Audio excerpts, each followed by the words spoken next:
두 군데의 말씀을 통해서 우리가 하나님의 손, 그러나 강한 손, 움츠린 손 아니라 쭉 펴서 인생과 백성을 구원하는 하나님의 구원에 관한 이야기를 함께 나누려고 합니다.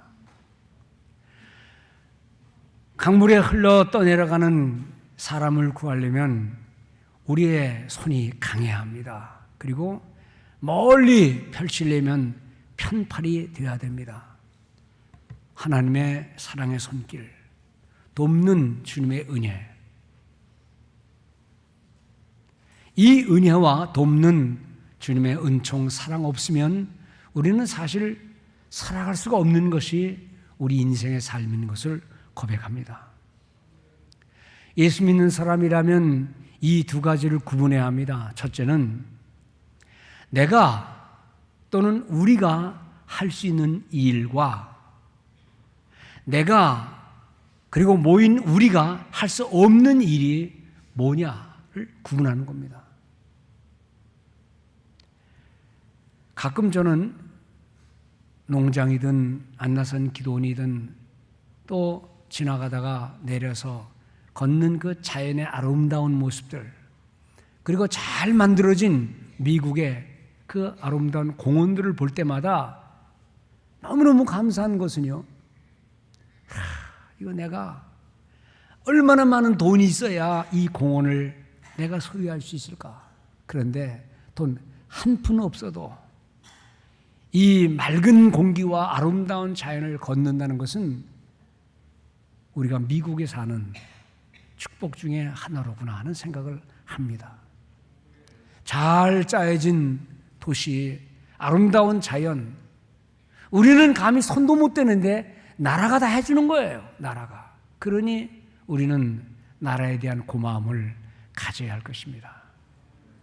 때가 되면 어려울 때마다 그냥 병원에 가면 다 돈 있느냐 없느냐, 당신이 어떤 직업을 가졌느냐 묻지도 않고 치료해주는 이 나라의 아름다운 모습들 감사하시기 바랍니다. 그런데 때로는 나라님도 하지 못하는 일들을 우리는 눈으로 봅니다. 아무리 강한 나라도 나라가 해결할 수 없는 것들을 그냥 자연이, 아름다운 자연의 은총이 다 해결해 주는 거예요. 어릴 때 제가 기억입니다만 저희 집에서 한 오래 멀리 떨어진 넓은 밭이 있었어요. 어머니하고 식구들하고 일꾼들이 쭉 몰려가서 콩밭, 깨밭, 고구마밭 이런 것들이 쫙 넓게 있는데 그걸 이제 일일이 풀을 뽑고 또 그 해가 얼마나 가뭄이 많은지 아주 오래 떨어진 뭐 한 2, 3km 될까요? 거기 떨어진 우물에서 그 산 있는 골짜기로 들어가서 물을 주는데 저는 뭐 어릴 때니까 그 얼마나 고통스러울까를 생각 못했죠. 그냥 놀러 간 거죠. 근데 그 해도 얼마나 가뭄이 심한지 그저 일꾼들이 땀을 뻘뻘 흘면서 자라지 않는 그 잎새들을 바라보고 한숨을 쉬면서 농사를 짓는데 저희 어린 친구 꼬마 동네 아이들이 막 놀러 같이 가가지고 한 놈이 수박 먹고서 오줌 마렵다니까 저 소나무 숲에 가서 오줌을 넣고 왔어요. 그러니까 이제 어른들이 묻습니다. 어디 갔다 왔냐 그래서요. 우리 오줌 넣고 왔어요. 그랬더니 이놈 자식들, 물 한 방울이 이렇게 소중한데 거기에서 왜 넣냐, 여기서 넣어야지 하고 소리를 막 지르시더라고요.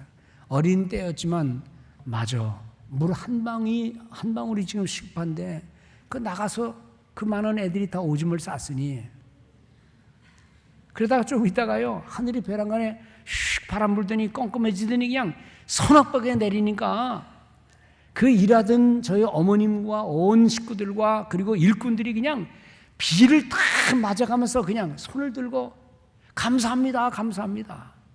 예수 안 믿으니까 하나님은 물론 없었고 그냥 하늘을 향해서 비에 젖는지도 모르고 그냥 너무너무 좋아서 덩실덩실 춤을 추더라고요. 여러분들, 나라님이 비를 내릴 수 있습니까? 햇빛이 필요할 때 국가가 햇빛을, 맑은 공기를 만들 수 있습니까? 우리는 살면서 내가 할 수 있는 일, 우리가 할 수 있는 일, 나라가 할 수 있는 일, 그러나 그것 가지고 우리의 삶이 연장되는 것 아니에요. 온 우주와 자연, 맑은 공기, 계절의 변화, 하늘에서 내리는 비, 그리고 눈, 이런 것은요 누구도 할 수 있는 게 아니라는 겁니다. 예수 믿는 사람들은 내가 뭘 조금 해도 항상 고백하는 건 하나님, 나로 하여금 이거 해주셔서 감사합니다. 하나님, 이렇게 은혜 주시니 감사합니다. 내가 하는 것, 우리가 하는 것, 나라가 하는 모든 것들도 하나님의 은혜 가운데 드는 것인 줄 믿고 하나님 감사합니다 고백하는 것이 신자의 마땅한 도리인 줄로 믿습니다. 오늘 이 말씀을 드리는 이유는 광복을 맞이한 횟수가 벌써 72주년이 된 해예요. 우리가 광복의 기쁨을 축하하고 노래하고 또 감사하지만 사실 우리 인간적으로 볼 때는요, 광복이라는 것은 그 당시의 모습으로는 불가능했습니다. 우리가 그 나라 사람을 싫어하고 미워하고 그 못된 기억들을 다 갖고 있지만 실상 그 일본은 만만한 나라가 아니었습니다. 2차 세계 대전을 일으킨 주축국 중에 독일과 일본입니다. 그때 일본이 어떤 정도의 실력과 힘을 가지고 있었는지 역사가 다 말해줍니다. 그들은 바다를 제패했어요.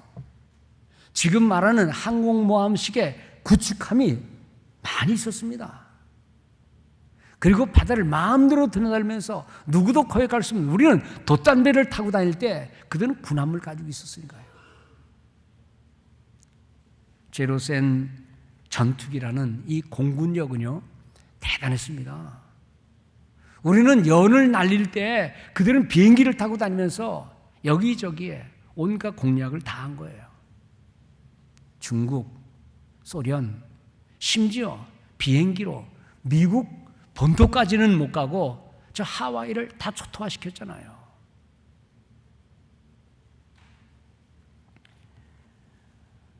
역사가들이 하는 말입니다.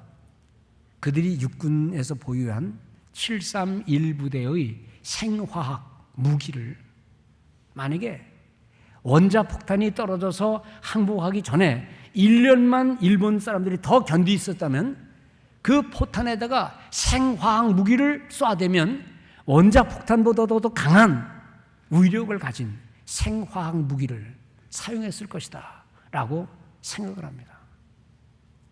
만만한 나라가 아니었다는 겁니다.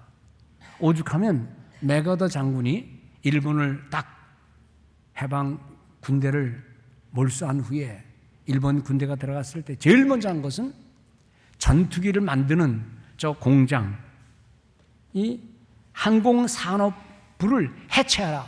그게 가장 중요한 명령 중에 하나였습니다. 그거 계속 놔두면 계속 일어나니까 제일 먼저 폭격한 게 어디예요? 군수 공장을 다 폭격했잖아요. 그만큼 상대하기 힘든, 누구도 건드리기 힘든 그런 나라였습니다. 역사가들은 말하기를 독일의 군대보다도 아마 일본의 군대가 더 강했을지도 모른다라고 말을 해요. 그러니 그런 막강한 군대가 1930년 후반부터 40년대에 있었으니까 대한민국이 해방을 한다는 것은 불가능한 거예요. 그런데 해방이 이루어졌습니다. 어떻게 했죠? 나라 안에서는 수많은 독립투사들이, 수많은 선교사님들이 학교를 세우고 교회를 세우고 민족 정신을 길렀고 밖에 나가서는 군대를 가지고 있었지만은 사실 그거 가지고는 힘들었어요. 히로시마와 나가사키에 원자폭탄 2개 딱 떨어뜨리니까 꼼짝 못하는 거예요. 근데요, 이게 비유합니다만은 원자폭탄을 만들게 된 계기는 미국은 그런 능력이 없었습니다. 독일에서 폭탄을 다 제조하려고 원자폭탄 제조까지 다 갖고 있었어요. 기술을. 근데 기술을 갖고 있는 과학자 중에 한 사람이 누군가 하니 아인슈타인이라는 박사예요. 근데 이 아인슈타인 박사가 유대인입니다. 그 모든 비밀을 다 알고 있는데 독일의 게슈타포들이, 비밀 경찰들이 저 아인슈타인이 유대인이라는 사실을 알았어요. 그래서 그 다음날 그를 잡아오라고 그랬습니다. 그 이야기를 그 전날 아인슈타인에게 전해준 사람이 있어요. 그래서 아인슈타인은 그날 밤 비밀 무기가 되는 이 모든 문서를 똘똘똘 말아가지고 스위스로 도망간 거예요. 스위스로 도망가서 스위스는 그에게 시민권을 줬지만 여기는 안전하지 않다 생각했는지 미국으로 한 거예요. 1940년의 일입니다. 그리고 1945년에 그가 미국 시민권을 얻어요. 미국 시민권 얻기 전에 그는 대통령을 면담하고 지금 한시가 급합니다. 독일은 이 계획을 다 갖고 있습니다. 그래서 대통령을 설득해서 비밀 무기를, 원자탄을 만드는 거예요. 소위 맨해튼 프로젝트라고 해서 그 맨해튼 프로젝트를 만들어가지고 그걸 해가지고 이걸 전쟁을 스탑시켜야 되는데 힘이 없잖아요. 그러니까 일본을 경계하기 위해서 그냥 떨어뜨리니까 이거 계속 떨어지면 일본은 망하잖아요. 본토가 망하는데. 그래서 항복한 겁니다. 여러분들, 우리가 할 수 있는 일이 있고 남들이 해줄 수 있는 일이 있고 인류가 아무리 힘을 합쳐도 안 되는 일이 있어요. 우리는 그 모든 일의 배후에서 하나님의 의지와 사랑과 인도와 우리의 능력을 벗어난 모든 많은 일들이 우리의 삶을 우리 하나님께서 다스리고 있다는 사실을 인정하는 성도들 되시기 바랍니다. 지난 역사지만은 아찔하지 않습니까?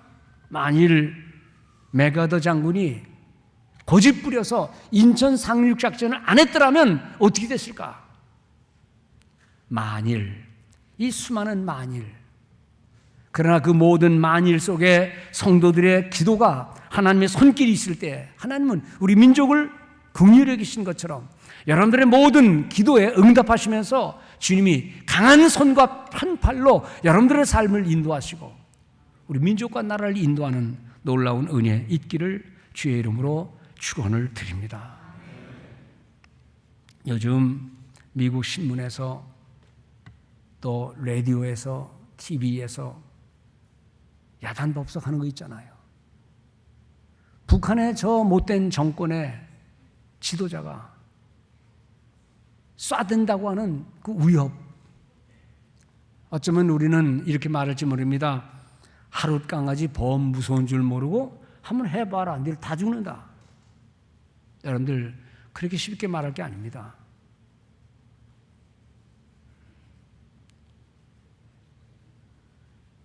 핵무기 하나를 실험하기려면 하나 만들어서 하나 실험하는 게 아니에요. 수도 없이 만들어 놓고 그것이 맞는지 안 맞는지를 테스트하기 위해서 하나만 시험해 보는 거예요. 미국에서는 대강 지금 그 핵탄두를 약 200개 정도를 가지고 있을 거라고 추측을 해요.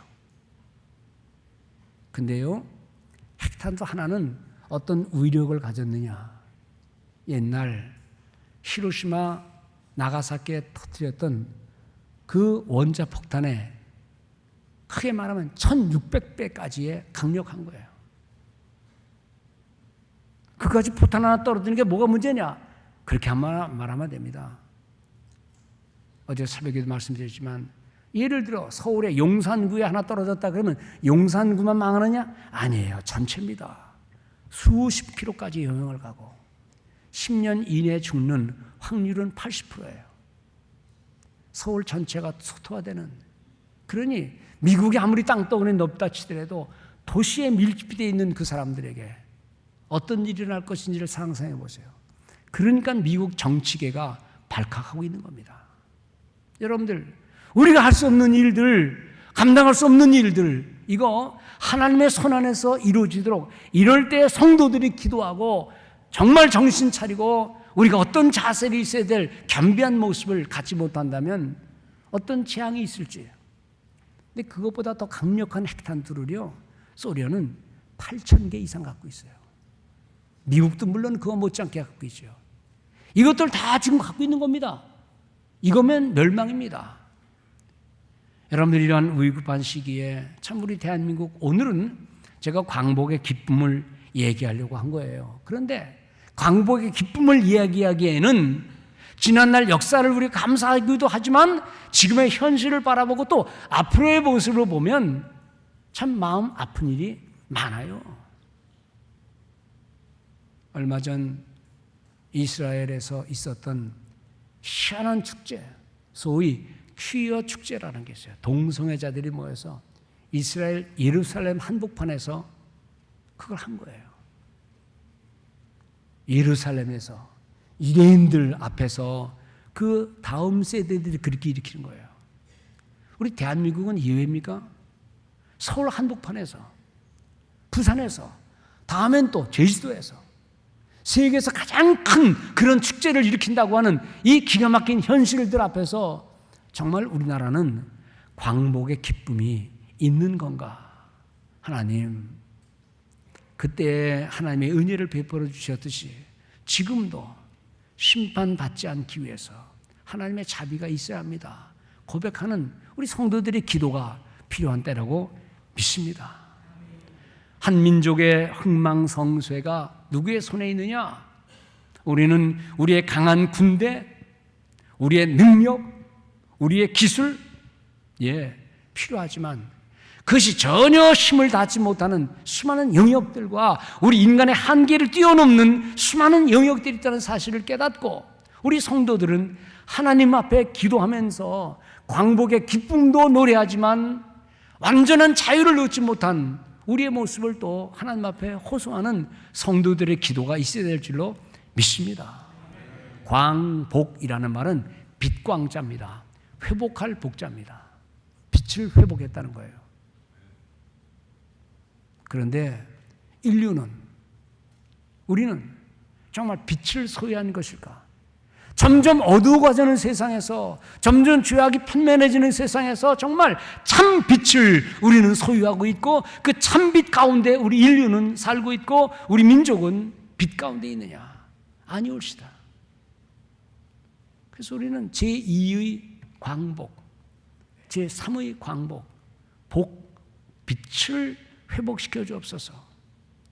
요한복음 8장 32절에 주님 말씀하셨죠? 진리를 알지니 진리가 너희를 자유케 하리라. 진리가 너희를 해방시켜 주리라. 진리 없는 곳에는 참 자유가 없단 말이에요. 돈의 노예, 일의 노예, 욕망의 노예, 쾌락의 노예, 이 사회가 점점 이렇게 되고 있는데 우리가 지난날 광복을 기뻐하기에만은 많은 아쉬움이 있는 시대 속에서 그래도 지난날 생각하면서 하나님, 우리를 이만큼 오게 해주신 하나님, 그 억압의 사슬에서 우리를 해방시키신 하나님, 그런데 지금은 다시 세속의 어두운 그늘에서 또다시 어두운 삶을 산다면 아직 진정한 광복은 더 있어야 되는 것 아닌가? 이를 위해 우리가 주님 앞에 기도하고 말씀대로 살고 주님 그 심정을 사람들에게 심어주고 먼 곳 가까운 곳에 복음을 심어주는 전도와 선교의 사역에 매진할 때 하나님은 그 참 광복을, 참 빛을 주실 줄로 믿습니다. 오늘 우리가 읽은 시편 137편 내용은 사실 슬픈 노래입니다. 지난날 이스라엘 백성들이 저항할 수도 없는 그 심각한 상황, 바벨론의 여러 강변에 앉아서 먼 옛날 시온을 생각하면서 우는 거예요. 그런데 더 울고 서글픈 일은 뭔가니 우리를 빼앗은, 우리를 망하게 한 그 민족이 유대 사람한테 노래를 해보려는 거예요. 그 수금과 지금 말하면 바이올린 악기를 통해서 노래 불러보려는 거예요. 너희들 옛날에 멋있게 불렀던 노래를 불러보려는 거예요. 어찌 이방 백성들 앞에서, 불신앙의 사람들 앞에서 노래할 수 있겠는가? 그래서 그들은 아예 가야금이든 필이든 뭐든지 여기 보면은 수금을 아예 버드나무에 걸어놨다. 안 키겠다는 거예요. 노래 안 부르겠다는 거예요. 이 악한 민족들 앞에서, 포악한 사람들 앞에서 하나님의 영광을 노래할 수가 없다 하는 시인의 슬픈 마음, 수금은 있지만 그 수금을 탈 수 없는 안타까운 마음, 그래서 이 버느나무에 걸고 노래하지 않고, 여기 또 6절에 보면 내 혀가 입천장에 붙을지로다, 혓바닥을 입에 딱 붙이고 말하지 않겠다는 거예요. 입을 안 열겠다는 거예요. 얼마나 슬픕니까? 기쁨도 사라지고 슬픔도 사라지고 말할 수 없는 마음의 고통을 노래하는, 그러나 그런 고통 가운데서도 이것을 하나님 앞에 내어놓고 호소하는 성도의 고백을 우리가 보는 겁니다. 어떤 믿음이었습니까? 조국을 기억하면서 먼 옛날 하나님이 도우셨던 그 모든 날들을 기억하면서 나라를 잃은 서러움 속에서 원망하거나 저주하지 않고 하나님을 향한 소망을 끊임없이 드러낸 이 아름다운 시편의 내용, 우리가 살다가 삶의 어떤 고난을 당할 때에, 또 나라의 어려움을 당할 때에 원망, 불평하지 않고 그 모든 것들을 하나님께로 가지고 와서 호소하며 하나님의 도움을 구하는 기도를 드렸던 이 시편의 모든 성도의 마음처럼, 오늘때로 우리가 삶의 어떤 어려움과 고난, 감당할 수 없는 조국의 그런 어려운 일을 당할 때 하나님, 당신만이 이 모든 문제를 해결하십니다. 하나님, 민족의 진정한 해방은 당신 가운데 있습니다 라고 하는 이 애국적인 신앙을 날마다 갖는 우리 모든 성도들 되시기 바랍니다. 우리의 자녀들이 그런 마음 없잖아요. 우리의 분주한 삶을 살면서 그런 기도 못 드리잖아요. 그러나 오늘 성경은 말하기를 나라를 사랑하는 그 마음, 그 모든 일들을 하나님 앞에 호소하고 탄식하면서 하나님의 절대적인 도우심을 바라는, 주의 강한 손과 편팔을 기대는 이 시편의 기자의 마음을 우리가 이해하면서 하나님 앞에 호소하고 기도하고, 주신 모든 과거의 은혜는 감사거니와 지금도 해결해야 할 모든 것들을 하나님께로 가지고 와서 주님의 강한 손과 편팔을 의리지 않은 우리 모든 성도들 되시기를 바랍니다. 우리 지난날 회상하면 정말 빼앗긴 게 너무 많았잖아요. 땅은 있는데 그 땅은 내 땅이 아니에요. 실컷 농사져도 다 빼앗겨요. 사람은 있는데 결정권이 없으니 주권이 없어요. 다 빼앗겼었어요. 그런데 하나님께서 36년간의 그 고초 후에 기적적인, 우리가 할 수 없는 우리의 능력을 벗어난 그 모든 일들을 우방을 통하여, 이웃을 통하여, 그리고 하나님의 큰 역사 가운데 이루신 귀한 역사를 기억하는 성도들 되시기 바랍니다. 어떤 삶의 어려운 일을 당할 때에 마치 느헤미야가 하늘의 하나님 앞에 금식하여 기도했던 이 기록 1장 4절에 나온 것처럼 우리 모든 성도들이 삶의 어떤 어려움과 고난, 내가 할 수 없는 일 앞에 당했을 때에 탄식하고 포기하지 말고 하나님을 전폭적으로 의지하는 기도를 드리되, 때로는 회개의 기도, 때로는 민족과 나라를 위한 기도, 희망을 거는 기도, 모든 것을 하나님께로 가져가는 기도의 사람 되시기를 주의 이름으로 축원드립니다. 우리가 할 수 없을 때 하나님이 하십니다. 우리의 배후에 하나님이 계십니다. 오산학교를 세운 남강 이승원 선생님, 어떻게 할 수 없는 상황에서 할 수 있는 일이란 사람을 키우는 것밖에 없다. 그래서 오산학교를 써서 민족 지도자들과 수많은 목회자를 길러낸 학교잖아요. 일본 순사한테 걸렸습니다. 네가 지금 독립운동하려고 하는 이 모든 일에 배후를 대라. 누가 너를 일하겠느냐. 이승원 선생 껄껄대고 웃으면서, 내 배후? 하나님이 시키시는 일을 어찌 안 할 수 있나? 누가 당신에게 이 독립운동을 하게 했나? 누가 이 학교를 세우게 했나? 배후를 대라. 자기 전 재산을 털어서 세운 학교거든요. 껄껄 웃으면서, 하나님이 하신 일인데 배우가 나, 하나님이 하시는 일을 내가 어떻게 할 수 있나? 여러분들, 우리의 삶의 모든 배후에 하나님이 역사하시는 성도들의 삶 되기를 바랍니다. 우리가 연약한 질병에 걸렸을 때에 할 수 없는 어떤 문제 앞에 봉착했을 때에, 내가 해결할 수 없는 어떤 문제 앞에 있을 때에 하나님이 뒤에 계십니다라고 하나님을 의지해서 하나님 도와주십시오 하고 주님을 의지하는 주의 백성들 되기를 바랍니다. 72년의 세월이 지났어요. 그런데 진정한 해방은 온 것인가? 인류는 점점 어두워지고 있고 우리의 다음 세대는 점점 신앙이 심해지고 있고 도무지 어떤 희망이 보이지 않는 이 시대 속에서도 오직 희망은 우리 주님 앞에 있다는 사실을 잊지 마시기 바랍니다. 진리를 알지니 진리가 너를 해방시키리라, 너를 자유롭게 하리라. 이 주님을 믿는 믿음 외에는, 십자가의 사랑 외에는 어떻게 할 수 있는 게 없어요.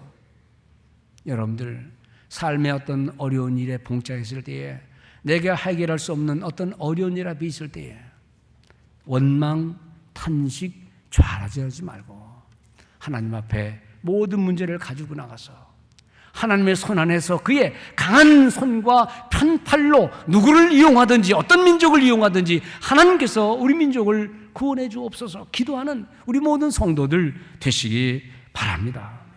경제적인 욕망의 노예, 타락한 인간의 본성에서 헤어나지 못하는 죄악의 모습들, 진정한 해방은 아직도 먼데 하나님, 그래도 지난 72년 전 주셨던 해방 감사하고 진정한 해방, 진정한 자유, 그리스도 안에서 발견되는 이 자유를 위해서 전도하고 선교에 힘쓰고 내 가정과 내 주변을 복음으로 일으켜내는 귀한 성도들 되시기를 바랍니다.